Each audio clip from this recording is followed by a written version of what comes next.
صل على سيدنا ومولانا محمد وعلى بسم اللہ الرحمن الرحیم۔ السلام علیکم ناظرین و سامعین کرام۔ پروگرام یاد الہی دیکھنے کے لیے،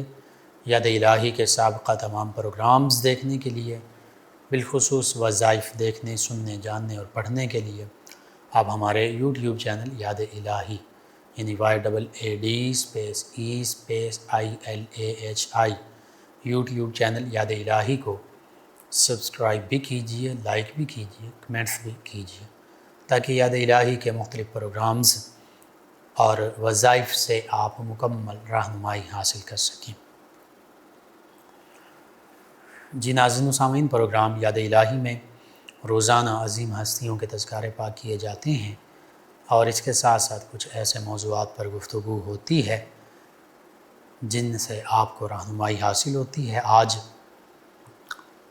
سیدنا امام حسین رضی اللہ تعالیٰ عنہ،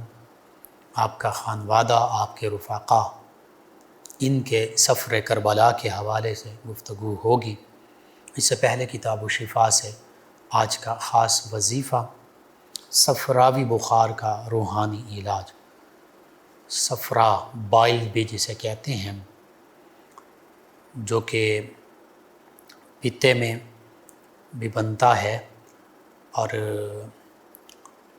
اس کی زیادتی ہو جائے تو پھر صفراوی بخار ہوتا ہے۔ بعض اوقات یہ جگر کے ساتھ لنکڈ ہوتا ہے، بعض اوقات معدے کا مسئلہ بھی ہو سکتا ہے، لیکن بہرحال صفرا سے ریلیٹڈ جو بخار ہوتا ہے، صفراوی بخار اسے کہتے ہیں۔ پیلا پن بھی اس میں بعض کا شامل ہو جاتا ہے، تو اس حوالے سے، اور یہ گرمیوں میں زیادہ ہوتا ہے، تو اس حوالے سے اس کا روحانی علاج، دو روحانی علاج ہیں، آپ ضرور سماعت کیجئے، میڈیسن بھی لیجئے،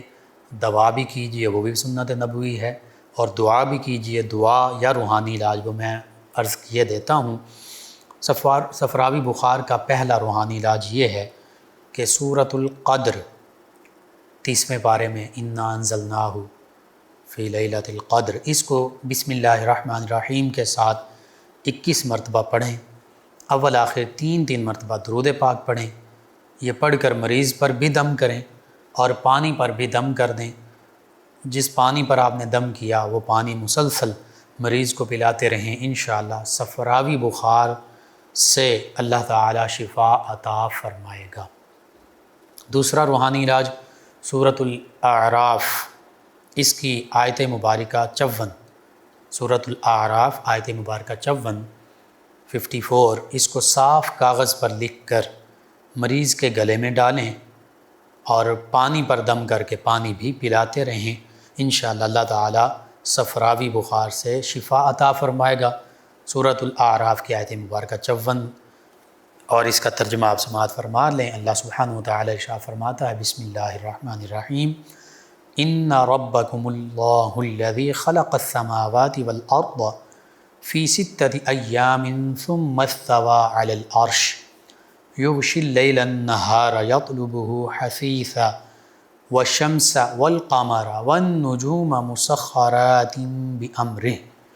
الا لہ الخلق والامر تبارک اللہ رب العالمین۔ ترجمہ، بے شک تمہارا رب اللہ ہے، تمہارا پالنے والا اللہ ہے، جس نے آسمان اور زمین 6 دن میں بنائے، پھر عرش پر استوا فرمایا جیسا کہ اس کی شان کے لائق ہے۔ رات دن کو ایک دوسرے سے ڈھانکتا ہے کہ جلد اس کے پیچھے آتا ہے، اور سورج اور چاند اور تاروں کو اسی نے بنایا، سب اس کے حکم سے چلتے ہیں، اس کے حکم کے مطابق موجود ہیں۔ سن لو، پیدا کرنا اور حکم دینا اسی کے ہاتھ میں ہے، یعنی اسی کے دست قدرت میں ہے، جیسا کہ اس کی شان کے لائق ہے۔ وہ بڑی برکت والا ہے اور اللہ سارے جہان کا پالنے والا ہے، تمام جہانوں کا رب ہے۔ تو یہ 2 روحانی علاج ہیں صفراوی بخار کے لیے۔ آپ کو ضرورت ہے ضرور اپنے معمول میں شامل کیجئے، اس پر عمل کیجئے، یہ روحانی علاج کیجئے، انشاءاللہ اللہ تعالی شفا عطا فرمائے گا۔ اپنے اعزاء قریبا، رشتہ دار، دوست، احباب، پڑوسی، محلہ دار، امت مسلمہ تک پہنچائیے، انہیں بھی بتائیے۔ آپ کے میرے ہمارے بتانے سے اگر کسی بھی ہمارے مسلمان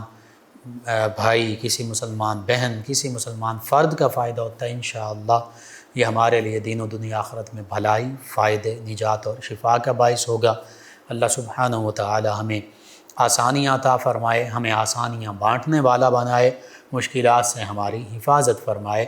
آمین۔ جی ناظرین و سامعین، سیدنا امام حسین رضی اللہ تعالی عنہ آپ کا خانوادہ جو خانوادہ نبوت ہے، آپ کے رفقا جن میں چند بزرگ صحابہ کرام علیہ رضوان بھی شامل ہیں، تابعین اعظام کثیر تعداد میں شامل ہیں، اور خود سیدنا امام حسین رضی اللہ تعالی عنہ بنفس نفیس، آپ کا گھرانہ، بالخصوص آپ کے شہزادے، آپ کی شہزادیاں، آپ کی زوجہ، آپ کے بھتیجے، آپ کے بھانجے، آپ کے بھائی، آپ کی ہمشیرہ سیدہ زینب کبریٰ رضی اللہ تعالی عنہا، تو یوں نبی کریم صلی اللہ علیہ وآلہ وسلم کے اس عظیم خانوادے کے کم سن شہزادے بھی موجود ہیں اس سفر کربلا میں، سیدنا علی اصغر رضی اللہ عنہ جیسے نوجوان بھی شہزادے موجود ہیں، سیدنا علی اکبر رضی اللہ عنہ، سیدنا امام حسن رضی اللہ عنہ کے شہزادے، سیدنا قاسم، سیدنا عبداللہ، سیدنا علی المرتضیٰ کرم اللہ وجہ الکریم کے دیگر شہزادے، سیدنا غازی عباس علمدار رضی اللہ عنہ، سیدنا ابو بکر، سیدنا عمر، سیدنا عثمان، سیدنا محمد، سیدنا یحییٰ، سیدنا عبداللہ، کتنے صاحبزادے سیدنا علی المرتضیٰ کرم اللہ وجہ کریم کے بھی سیدنا امام حسین رضی اللہ عنہ کے ساتھ ہیں۔ سیدنا امام حسین رضی اللہ عنہ کے بھتیجے جو سیدنا امام حسن رضی اللہ عنہ کے شہزادے ہیں وہ ساتھ ہیں، سیدنا امام حسین رضی اللہ عنہ کے بھانجے سیدہ زینب کبریٰ رضی اللہ عنہا کے شہزادے سیدنا عون محمد رضی اللہ عنہما وہ ساتھ ہیں، سیدنا حبیب ابن مظاہر رضی اللہ عنہ جیسے بوڑھے اور عمر رسیدہ صحابی رضی اللہ عنہ وہ سیدنا امام حسین رضی اللہ عنہ کے ساتھ ہیں۔ اسی طرح دیگر جو ہستیاں ہیں، ان ہستیوں کے علاوہ ان میں اکثر وہ ہیں جنہوں نے صحابہ کرام علیہ رضوان کی زیارت کی ہے، یعنی تابعین اعظام علیہ رضوان ہیں، یا وہ صحابہ کرام علیہ رضوان کی اولاد پاک میں سے ہیں، یا اگر اولاد نہیں ہیں تو ایسی ہستیاں جنہوں نے صحابہ کرام علیہ رضوان کی زیارت کا شرف پایا ہے۔ تو یوں ان میں سے ہر ہستی کا اپنا اعلیٰ مقام و مرتبہ ہے۔ اگر اہل بیت کرام علیہ رضوان ہیں تو نبی کریم صلی اللہ علیہ وآلہ وسلم کے خانوادے کی نسبت حاصل ہے، تو ان کا مقام و مرتبہ وراء الورا۔ اگر صحابہ کرام علیہ رضوان ہیں تو نبی کریم صلی اللہ علیہ وآلہ وسلم کی معیت، رفاقت کی نسبت حاصل ہے، یہ نسبت بھی وراء الورا، ان کا مقام و مرتبہ بھی وراء الورا۔ اور پھر ان صحابہ کرام علیہ رضوان کی زیارت پانے والے تابعین اعظام علیہ رضوان سبھی کے حوالے سے قرآن مجید، فرقان حمید اور حدیث مبارکہ میں عظمت، رفعت اور شان کے تذکرے موجود ہیں، ہمیں ملتے ہیں۔ اہل بیت کرام علیہ رضوان کی محبت اور مودت نبی کریم صلی اللہ علیہ وآلہ وسلم کے تمام گھرانے کی، تمام قرابت داروں کی جنہوں نے اسلام قبول کیا، چاہے وہ نبی کریم صلی اللہ علیہ وآلہ وسلم کے والدین کریمین طیبین طاہرین ہوں، چاہے وہ نبی کریم صلی اللہ علیہ وآلہ وسلم کی پاکیزہ بیویاں، ہم مومنین کی مائیں ہوں، چاہے وہ نبی کریم صلی اللہ علیہ وآلہ وسلم کے شہزادے، شہزادیاں، نواسے، نواسیاں، سبھی یا آقا کریم صلی اللہ علیہ وآلہ وسلم کے قرابت داروں میں شامل ہیں۔ صحابہ کرام علیہ رضوان میں سے اکثر جو مہاجر صحابہ ہیں وہ بھی قریش سے اگر تعلق رکھتے ہیں تو وہ بھی نبی کریم صلی اللہ علیہ وآلہ وسلم کے قرابت داروں میں شامل ہیں، حتیٰ کہ نبی کریم صلی اللہ علیہ وآلہ وسلم کے اہل بیت کرام علیہ رضوان یہ ہستیاں جن کا میں نے ذکر کیا، پھر اہل قصہ کا ذکر کریں تو سیدنا علی المرتضیٰ، سیدہ فاطمہ الزہرا، سیدنا امام حسن حسین رضی اللہ عنہم اجمعین یہ بھی اس میں شامل ہیں، ان کی بھی اپنی شان ہے۔ اور پھر نبی کریم صلی اللہ علیہ وآلہ وسلم کی ذات بابرکات پر ہم قربان جائیں، آقا کریم صلی اللہ علیہ وآلہ وسلم نے تو اپنے غلاموں کو بھی اپنے اہل بیت میں شامل فرما دیا۔ کہیں آقا کریم صلی اللہ علیہ وآلہ وسلم نے فرمایا کہ سلمان منا اہل البیت، سلمان فارسی رضی اللہ عنہ فرمایا یہ ہمارے اہل بیت میں سے ہیں۔ کہیں جلیبیب ان کو فرمایا کہ یہ مجھ سے ہیں، میں ان سے ہوں، اور 2 مرتبہ فرمایا۔ کہیں قبیلہ عشاعر، عشاری قبیلہ کے لوگوں سے فرمایا کہ یہ قبیلہ مجھ سے ہے، میں ان سے ہوں۔ کہیں سیدنا عباس رضی اللہ عنہ کے لیے فرمایا کہ یہ مجھ سے ہیں، میں ان سے ہوں۔ کہیں سیدنا امام حسن اور بالخصوص سیدنا امام حسین رضی اللہ عنہ کے لیے فرمایا حسین منی وانا من الحسین۔ ان سب کو اپنے قرابت داروں میں، اپنے خانوادے میں، اپنے اہل بیت میں شامل فرمایا۔ اور پھر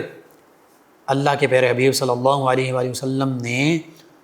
اپنے متقی امتیوں کو، تقوی کا پیکر جو امتی ہوں گے ان کے لیے فرمایا کل تقی آل محمد صلی اللہ علیہ وآلہ وسلم، فرمایا ہر متقی بندہ مومن نبی کریم صلی اللہ علیہ وآلہ وسلم فرمایا کہ وہ میرے آل میں، یعنی میرے قریبی نسبتوں میں وہ بھی شامل ہے، اس کا بھی میرے ساتھ بہت قریبی تعلق ہے۔ تو یوں جب ہم آل کا ذکر کرتے ہیں تو مفسرین، محدثین، فقہاء، علماء، متقدمین اور صحابہ کرام، تابعین اعظام، ان ہستیوں نے یہ ساری تفصیل کے ساتھ بتایا کہ یہ ساری ہستیاں درجہ بدرجہ، سب سے پہلے تو اصول ہوتے ہیں نبی کریم صلی اللہ علیہ وآلہ وسلم کے والدین، آباء و اجداد، پھر فروع جس میں بالخصوص شہزادے، شہزادیاں، نواسے، نواسیاں، اور ان کی امہات جو ہم مومنین کی بھی مائیں ہیں، تمام نبی کریم صلی اللہ علیہ وآلہ وسلم کے ازواج مطہرات رضی اللہ عنہم، اور قرابت داروں میں نبی کریم صلی اللہ علیہ وآلہ وسلم کے قبیلہ قریش، بنی اسماعیل، بنی ابراہیم، بنو اسماعیل، بنو کنانہ، بنو قریش، بنو ہاشم، یہ جو بھی نبی کریم صلی اللہ علیہ وآلہ وسلم کے ان قریبی لوگوں نے اسلام کو قبول کیا وہ بھی آقا کریم صلی اللہ علیہ وآلہ وسلم کے قرابت داروں میں، خاندان میں شامل ہوئے۔ بہرحال جو خاص طور پر پھر جنہیں آقا کریم صلی اللہ علیہ وآلہ وسلم نے اپنی چادر مبارکہ میں لیا اور فرمایا کہ اللہ یہ بھی میرے خاص اہل بیت ہیں، تو ان میں سیدنا علی المرتضیٰ، سیدہ فاطمہ الزہرا، سیدنا امام حسن حسین رضی اللہ عنہم اجمعین یہ بھی شامل ہیں۔ اور پھر سیدنا علی المرتضیٰ کرم اللہ وجہ کریم چوتھے خلیفہ راشد اور نبی کریم صلی اللہ علیہ وآلہ وسلم کے چچا زاد بھائی، نبی کریم صلی اللہ علیہ وآلہ وسلم کے داماد، سیدنا ابو بکر و عمر رضی اللہ عنہما آقا کریم صلی اللہ علیہ وآلہ وسلم کے قبیلہ قریش سے تعلق رکھنے والے، یعنی نبی کریم صلی اللہ علیہ وآلہ وسلم کے وہ بھی قرابت داروں میں اور خاندان میں شامل ہیں، اور نبی کریم صلی اللہ علیہ وآلہ وسلم کے وہ دونوں سسر بھی ہیں، سیدنا عثمان اور سیدنا علی المرتضیٰ رضی اللہ عنہما یہ دونوں داماد بھی ہیں۔ تو سبھی کی اپنی اپنی شانیں، اپنا اپنا مقام و مرتبہ اور وراء الورا۔ اب سیدنا امام حسن حسین رضی اللہ عنہما کا جب ہم ذکر پاک کرتے ہیں، ذکر خیر کرتے ہیں، تو پھر ہمیں پتہ چلتا ہے کہ ان کے بارے میں آقا کریم صلی اللہ علیہ وآلہ وسلم نے فرمایا کہ یہ دونوں حسن اور حسین یہ جنتی نوجوانوں کے سردار ہیں۔ اگرچہ سیدنا ابو بکر اور سیدنا عمر رضی اللہ عنہما کے بارے میں یہ فرمایا کہ ابو بکر اور عمر یہ دونوں جنتی بزرگوں کے، بڑی عمر والے جنتی لوگوں کے سردار ہیں، تو اسی طرح سیدہ فاطمہ الزہرا طیبہ طاہرہ رضی اللہ عنہا کے لیے ارشاد فرمایا کہ فاطمہ جو ہیں یہ جنتی خواتین کی سردار ہیں۔ تو نبی کریم صلی اللہ علیہ وآلہ وسلم تو تمام مخلوقات کے سردار ہیں، تمام انبیاء و مرسلین علیہم الصلاۃ و تسلیم کے بھی سردار ہیں،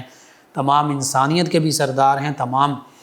سید البشر بھی ہیں، اور تمام ملائکہ کے جو سردار ہیں ان کے بھی سردار ہیں،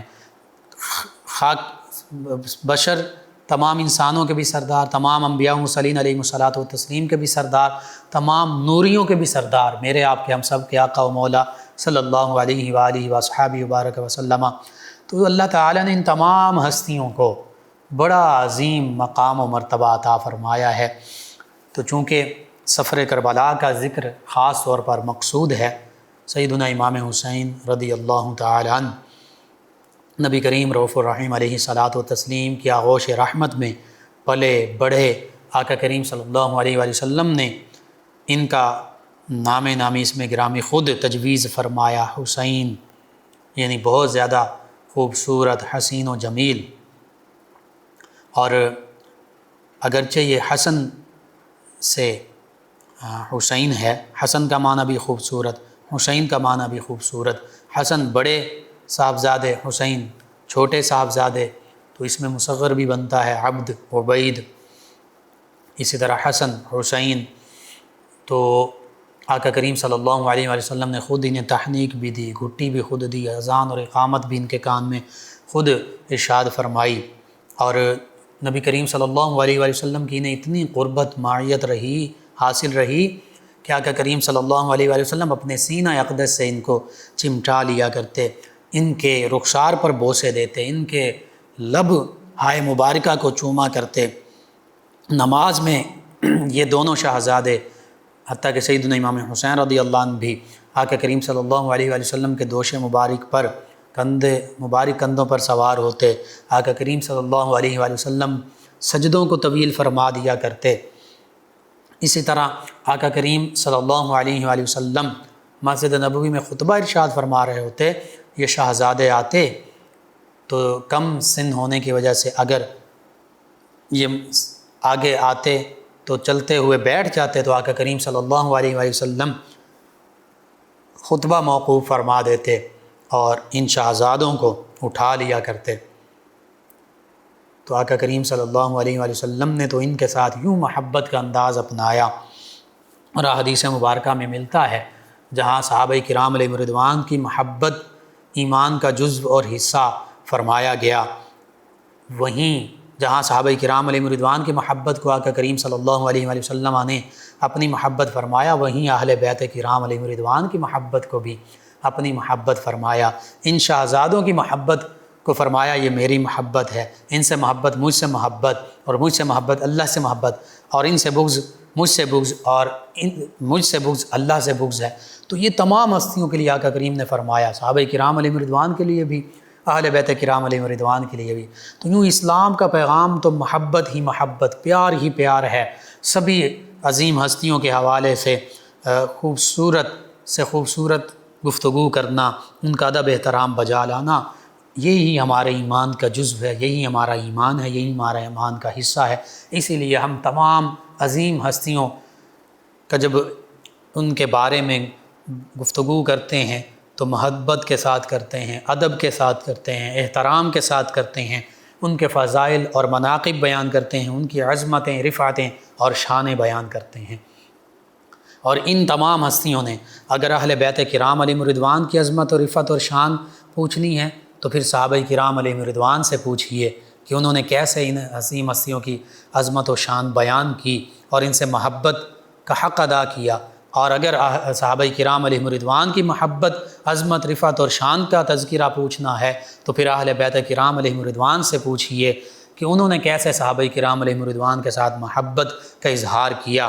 اور ان کے ساتھ کیسے اپنی محبت اور الفت کو نبھایا۔ تو حقیقت یہ ہے کہ ان دونوں ہستیوں کے درمیان، ان صحابہ کرام علیہ رضوان اور اہل بیت کرام علیہ رضوان کے ساتھ بہت زیادہ قریبی رشتہ داریاں بھی تھیں اور محبت کا رشتہ بھی تھا، تعلق بھی تھا۔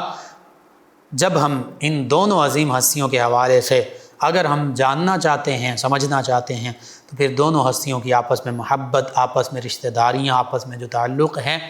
اس کو پڑھیے، اس پر تحقیق کیجئے، اس کو سمجھیے تو پتہ چلتا ہے کہ یہ ہستیاں آپس میں یوں ایک تھیں، باہم شیر و شکر تھیں۔ بہرحال سیدنا امام حسین رضی اللہ تعالی عنہ مدینہ طیبہ میں پلے بڑھے، سیدنا ابو بکر صدیق رضی اللہ عنہ کے عہد خلافت میں، سیدنا عمر فاروق اعظم رضی اللہ عنہ کے عہد خلافت میں، سیدنا عثمان ذو النورین رضی اللہ عنہ کے عہد خلافت میں ان ہستیوں کے ساتھ رہے، سیدنا علی المرتضیٰ کرم اللہ وجہہ الکریم کے عہد خلافت میں، پھر سیدنا امام حسن رضی اللہ عنہ یہ خلیفہ راشد بنے، اور پھر انہوں نے اپنی خلافت راشدہ جو ہے نبی کریم صلی اللہ علیہ وآلہ وسلم کے فرمان کے مطابق اس کو چھوڑا۔ آقا کریم نے فرمایا تھا کہ میرا یہ بیٹا حسن یہ سردار ہے، اور اللہ تعالیٰ اس کی وجہ سے مسلمانوں کے دو بڑے عظیم گروہوں کے درمیان صلح فرما دے گا۔ تو سیدنا امام حسن رضی اللہ تعالیٰ عنہ نے سیدنا امیر معاویہ رضی اللہ عنہ سے صلح فرمائی۔ پھر یزید بدبخت جو ہے، یزید پلید، یہ تخت نشین ہوا 60 ہجری میں۔ تو اس نے سیدنا امام حسین رضی اللہ تعالیٰ عنہ، سیدنا عبداللہ بن عمر رضی اللہ عنہما، سیدنا عبد الرحمن بن ابی بکر رضی اللہ عنہما، اور اسی طرح سیدنا عبداللہ بن زبیر رضی اللہ عنہما، ان عظیم ہستیوں، کیونکہ یہ 60 ہجری میں یہی کبار صحابہ کرام علیہم رضوان میں شامل تھے، جو سیدنا ابو بکر صدیق، سیدنا عمر رضی اللہ عنہ، سیدنا عثمان ذو النورین رضی اللہ عنہ، سیدنا علی المرتضیٰ، سیدنا عبد الرحمن بن عوف، اسی طرح دیگر جو کبار صحابہ کرام تھے، وہ اس 60 ہجری سے پہلے وصال پا چکے تھے۔ اور 60 ہجری میں بھی وہ صحابہ کرام جو آقا کریم صلی اللہ علیہ وآلہ وسلم کے ظاہری عہد مبارکہ میں اور وصال کے قریب تقریباً 5، 10، 15 برس کے تھے، تو اس 60 ہجری میں ان کی عمریں جو ہیں وہ 55، 60، 65 برس تھیں، یعنی وہ بھی بزرگ صحابہ کرام بن چکے تھے، بڑی عمر اور سن رسیدہ صحابہ کرام علیہم رضوان میں وہ شامل تھے۔ تو یوں ان صحابہ کرام علیہم رضوان کے حوالے سے یزید یہ جانتا تھا کہ یہ میری بیعت نہیں کریں گے، کیونکہ اس وقت ان تمام ہستیوں کا مقام و مرتبہ بہت بلند ہے، صحابہ کرام علیہم رضوان جو موجود ہیں ان میں۔ تو اس نے گورنر مدینہ کو، ولید کو، یہی لکھ کر بھیجا، اپنا نمائندہ بھیجا کہ ان ہستیوں سے سب سے پہلے، اور اگر زبردستی بھی بیعت لینی پڑے تو لی جائے۔ سیدنا عبداللہ بن زبیر رضی اللہ عنہما وہ مکہ المکرمہ کی جانب چلے گئے، اور مکہ المکرمہ میں انہوں نے اپنی حکومت قائم کر لی۔ سیدنا عبداللہ بن عمر رضی اللہ عنہما وہ گوشہ نشین ہو گئے، اور غالباً پہلے سے بھی وہ گوشہ نشین تھے، وہ اللہ کی عبادت میں مشہور رہتے، درس و تدریس میں مشہور رہتے۔ سیدنا عبد الرحمن بن ابی بکر رضی اللہ عنہما وہ بھی اسی طرح گوشہ نشین تھے۔ ان دو ہستیوں سے پھر یزید کو اتنا زیادہ خطرہ نہیں تھا، لیکن خاص طور پر سیدنا عبداللہ بن زبیر رضی اللہ عنہما اور سیدنا امام حسین رضی اللہ عنہما، ان سے یزید کو بہت زیادہ خطرہ محسوس ہوتا تھا۔ اور انہی دو ہستیوں نے پھر مدینہ طیبہ سے خروج کیا، یعنی مدینہ طیبہ کی حرمت کو پامال ہونے سے بچانے کے لیے مدینہ طیبہ کو چھوڑا۔ سیدنا عبداللہ بن زبیر رضی اللہ عنہما مکہ المکرمہ کے حاکم بن گئے، اور سیدنا امام حسین رضی اللہ عنہ بھی آپ بھی مکہ المکرمہ کی جانب تشریف لے گئے، مدینہ طیبہ کو دکھ کے ساتھ چھوڑا کہ جہاں اپنی ساری زندگی گزاری تھی، جہاں آقا کریم صلی اللہ علیہ وآلہ وسلم کی یادیں موجود تھیں، جہاں سیدنا امام حسین رضی اللہ عنہ کے والدین کریمین کی یادیں موجود تھیں، جہاں صحابہ کرام علیہم رضوان کی یادیں موجود تھیں، جہاں اہل بیت کرام علیہم رضوان کی یادیں موجود تھیں، جہاں نبی رحمت صلی اللہ علیہ وآلہ وسلم کا روضہ طہر موجود ہے، وہ ساری یادیں، وہ سارے معاملات روتے ہوئے آنسوؤں کے ساتھ نبی کریم صلی اللہ علیہ وآلہ وسلم کے اس خانوادے نے مدینہ طیبہ کو الوداع کہا۔ سیدنا امام حسین رضی اللہ عنہ، آپ کی ازواج، آپ کی اولاد، آپ کے بھتیجے، آپ کے بھانجے، آپ کے بھائی آپ کے ساتھ ہیں، اور خاندان نبوت کا یہ مقدس قافلہ مکہ المکرمہ روانہ ہو جاتا ہے۔ پھر مکہ المکرمہ میں بھی حج سے پہلے 3-8 ذی الحج کے دن، 8 ذی الحج کا بھی بعض روایات میں موجود کہ وہاں پر بھی پتہ چلتا ہے کہ کچھ لوگ جو ہیں وہ حاجیوں کے لباس میں فتنہ پھیلانے کے لیے مکہ المکرمہ کی کعبۃ اللہ کی حرمت پامال کرنے کے لیے یزید نے بھیجے ہیں، اور وہ یہاں موجود ہیں جو کعبۃ اللہ کی حرمت کو پامال کر سکتے ہیں، معاذ اللہ ثم معاذ اللہ یہاں سیدنا امام حسین رضی اللہ عنہ کو شہید کر سکتے ہیں۔ جب سیدنا امام حسین رضی اللہ تعالی عنہ کو ان سازشوں کا علم ہوا، ان معاملات کا علم ہوا، تو آپ نے مکہ المکرمہ کو بھی خیر آباد کہا، آپ نے مکہ المکرمہ کو بھی الوداع کہا، یعنی حج کے احرام کو عمرے کے احرام میں تبدیل کرتے ہوئے عمرہ کیا، اور 8 ذی الحج کو فجر کی نماز کے بعد یہاں سے کوفہ کی جانب روانہ ہونے کا ارادہ کیا، کوفہ کی جانب روانہ ہوئے، کیونکہ سیدنا مسلم بن عقیل رضی اللہ تعالی عنہ کو آپ نے اپنا نمائندہ بنا کر پہلے ہی بھیج دیا تھا، اور بظاہر ہزاروں کی تعداد میں جو کوفی تھے وہ سیدنا مسلم بن عقیل رضی اللہ عنہما ان کے ہاتھ پر سیدنا امام حسین رضی اللہ عنہ کی بیعت کر چکے تھے۔ ادھر سیدنا نعمان بن بشیر رضی اللہ عنہ صحابی رسول، یہ کوفہ کے گورنر ہیں، انہوں نے بالکل نرمی کا اظہار کیا، کسی قسم کی کوئی سختی نہیں کی، وہ نرمی جو ہے وہ یزید کو نہیں بھائی۔ تو یزید نے ابن زیاد کو، جو بصرہ کا گورنر تھا، کوفہ کی گورنری بھی دے دی، اضافی چارج دے دیا، اور کہا کہ تم کوفہ پہنچو اور نعمان بن بشیر رضی اللہ عنہ جو کہ نرمی کا رویہ اختیار کیے ہوئے ہیں ان کو معزول کر دو، اور تم سختی سے ان لوگوں کے ساتھ نپٹو، جو بھی سیدنا مسلم بن عقیل رضی اللہ عنہ کا ساتھ دے رہا ہے ان کو سختی کے ساتھ یا لالچ کے ساتھ، جو بھی جیسا بھی طریقہ بند پڑے، ان کو سیدنا مسلم بن عقیل رضی اللہ عنہما اور سیدنا امام حسین رضی اللہ عنہ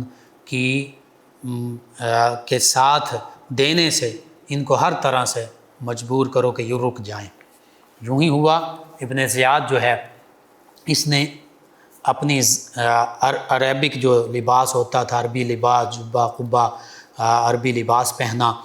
اور رات کے وقت مغرب کے بعد جب اندھیرا چھا چکا تھا، دھوکے کے ساتھ کوفہ میں یوں داخل ہوا۔ ادھر کوفہ کے لوگ جو ہیں وہ، اور اسی راستے سے داخل ہوا جو مکہ المکرمہ سے کوفہ میں کی طرف آتا تھا، تاکہ لوگ یہ سمجھیں کہ سیدنا امام حسین رضی اللہ عنہ تشریف لے آئے ہیں۔ تو جب یہ کوفہ میں داخل ہوا، رات کا وقت تھا، عربی اس نے لباس پہنا ہوا تھا، تو لوگوں نے سمجھا کہ شاید سیدنا امام حسین رضی اللہ تعالی عنہ تشریف لے آئے ہیں، تو انہوں نے مرحبا کی، صدائیں بلند کی، اور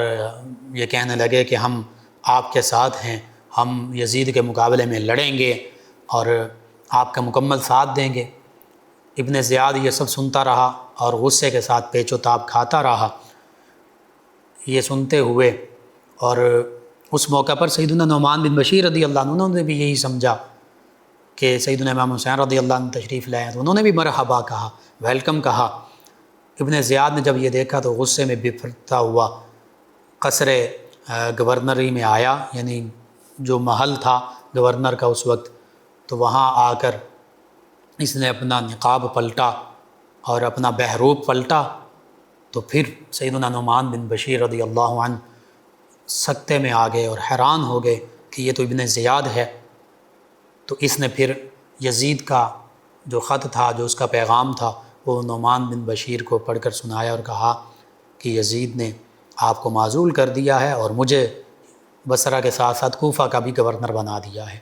سیدنا نعمان بن بشیر رضی اللہ عنہ معزول ہو گئے۔ اب سارا معاملہ ابن زیاد کے ہاتھ میں آ گیا۔ ابن زیاد ادھر سے سیدنا امام حسین رضی اللہ عنہ بھی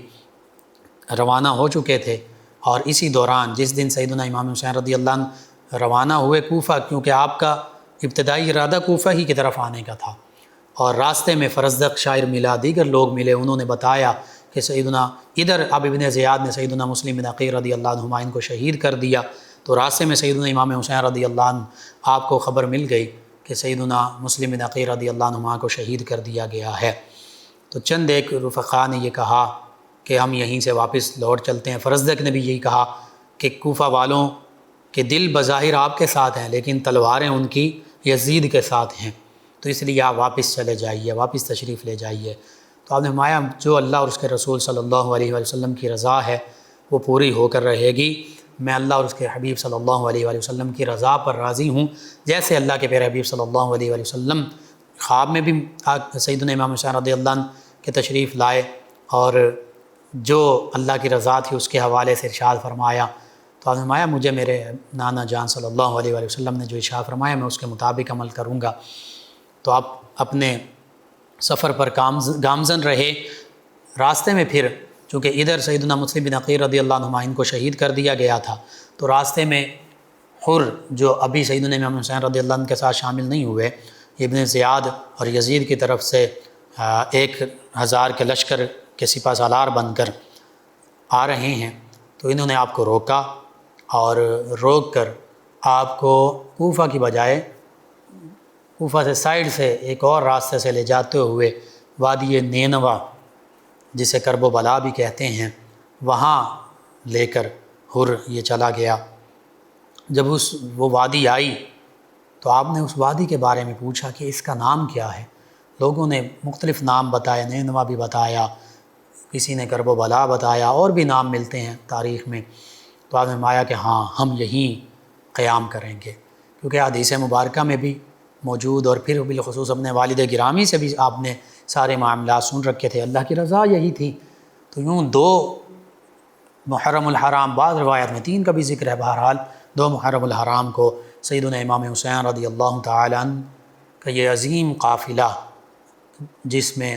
صحابہ کرام، تابعین اعظام اور اہل بیت کرام اور اہل بیت کرام کی عظیم مقدس خواتین، یہ عزت مآب خواتین بھی شامل ہیں۔ یہ ایک مقدس قافلہ جو ہے یہ کربلا میں ان کی تشریف آوری ہوتی ہے، اور کربلا میں یوں پھر خیمے نصب ہوتے ہیں، خیمہ زن ہو جاتے ہیں، ایک عظیم بستی کربلا میں آباد ہو جاتی ہے۔ کائنات ارضی نے دیکھا، کائنات انسانی نے دیکھا، نہ صرف تاریخ اسلام بلکہ تاریخ انسانی میں یہ بڑا عجیب واقعہ ہے۔ کبھی ایسا نہیں ہوا کہ شیرخوار بچے بھی میدان جہاد میں لائے جاتے ہوں، میدان جنگ میں لائے جاتے ہوں۔ کبھی ایسا نہیں ہوا کہ یوں خواتین جو ہیں وہ میدان جنگ میں موجود ہوں، اگرچہ اور اتنا لمبا سفر کر کے یوں خواتین جنگ میں جائیں۔ یہ اسی عظیم خانوادے کا ایک نمایاں وصف ہے کہ نبی کریم صلی اللہ علیہ وآلہ وسلم کے اس عظیم خانوادے نے یوں اپنی جانوں کی قربانیاں بھی پیش کیں، مال کی قربانی بھی پیش کی، اپنے گھر بار بھی چھوڑے، مدینہ طیبہ کو بھی چھوڑا، کہ وہ مدینہ طیبہ کی جس کی جدائی اور رفاقت آج ایک عام بندہ مومن جو ہے اس سے بھی گوارا نہیں ہوتی۔ یوں محسوس ہوتا ہے کہ جیسے جان نکل جائے گی۔ لیکن ان عظیم ہستیوں نے صرف اور صرف اسلام کی خاطر، اسلام کی بقا کی خاطر، اعلاء کلمت الحق کی خاطر، اور نبی رحمت صلی اللہ علیہ وآلہ وسلم اپنے پیارے نانا جان کے دین کو قائم رکھنے کی خاطر اتنی بڑی عظیم قربانی پیش کی۔ تو سیدنا امام حسین رضی اللہ تعالی عنہ کہ یہ قافلہ یوں کربلا میں تشریف فرما ہوتا ہے۔ ادھر ابن زیاد جو ہے وہ چونکہ اس سے پہلے اسی سفر کے دوران کوفہ میں پہنچ چکا تھا، سیدنا مسلم بن عقیل رضی اللہ عنہما کو بھی شہید اس نے کیا، اور ہانی بن عروہ رضی اللہ عنہ ان کو بھی شہید کیا، جو سیدنا مسلم بن عقیل رضی اللہ عنہما ان کے ساتھ دینے والے تھے۔ اسی طرح سیدنا مسلم بن عقیل رضی اللہ عنہما کے 2 شاہزادے سیدنا ابراہیم اور سیدنا محمد رضی اللہ عنہما ان کو بھی شہید کیا گیا، اور پھر کوفیوں کو ڈرایا دھمکایا گیا کہ اگر تم سیدنا امام حسین رضی اللہ عنہ کا ساتھ دو گے تو تم بھی اپنی جانوں سے جاؤ گے، تمہارے بچے بھی یتیم ہو جائیں گے، بیویاں بھی بیوہ ہو جائیں گی۔ تو ان میں سے اکثر لوگ جو ہیں وہ ڈر کر، خوف زدہ ہو کر انہوں نے سیدنا مسلم بن عقیل رضی اللہ عنہما کا بھی ساتھ چھوڑ دیا، یعنی سیدنا امام حسین رضی اللہ عنہ کا ساتھ دینے سے پیچھے ہٹ گئے۔ جب سیدنا مسلم بن عقیل رضی اللہ عنہما کا ساتھ چھوڑ دیا تو اس کا مطلب یہ ہے کہ انہوں نے اپنی بیعت بھی توڑ دی۔ اور کچھ لوگ ایسے تھے، کچھ سردار ان کے، کہ جنہیں عہدے کا لالچ دیا گیا، منصب کا لالچ دیا گیا، روپیہ پیسہ مال و دولت کا لالچ دیا گیا۔ کچھ لوگ لالچ میں آ گئے، کچھ لوگ خوف زدہ ہو گئے، اور یوں وہ اپنی بیعت انہوں نے توڑ دی اور اپنے ارادے سے وہ پیچھے ہٹ گئے۔ وہی ہوا جیسے سیدنا علی المرتضیٰ کرم اللہ وجہ الکریم فرزدق نے بھی یہی کہا تھا کہ یہ لوگ ایسے ہیں کہ اگر آپ ان کے پاس جائیں گے، کوفیوں کے پاس، تو یہ اسی طرح آپ کے ساتھ بے وفائی کریں گے جیسے انہوں نے آپ کے والد گرامی سیدنا علی المرتضیٰ کرم اللہ وجہ الکریم کے ساتھ بے وفائی کی، جیسے انہوں نے آپ کے برادر اکبر سیدنا امام حسن رضی اللہ عنہ ان کے ساتھ بے وفائی کی تھی۔ تو یوں ہی یہ آپ کے ساتھ بھی بے وفائی کریں گے، یہ آپ کا ساتھ نہیں دیں گے، یہ زبانی کلامی آپ کا ساتھ دینے والے ہیں، ان کی تلواریں یزید کے ساتھ ہیں، ابن زیاد کے ساتھ ہیں، آپ واپس تشریف لے جائیے۔ لیکن سیدنا امام حسین رضی اللہ تعالیٰ عنہ تو اپنی ذات کی خاطر میدان کربلا کی جانب تشریف نہیں لا رہے تھے۔ اگر کوئی ذاتی معاملہ ہوتا تو کسی قسم کا بھی کوئی آپس میں کمپرومائز ہو جاتا اور سیدنا امام حسین رضی اللہ عنہ واپس تشریف لے جاتے۔ یزید کی طرف سے تو اس طرح کے اشارات موجود تھے۔ اگر بالفرض سیدنا امام حسین رضی اللہ عنہ بالفرض اگر بیعت کر لیتے یزید کی، جو کہ نہیں کرنی تھی اور نہ کی،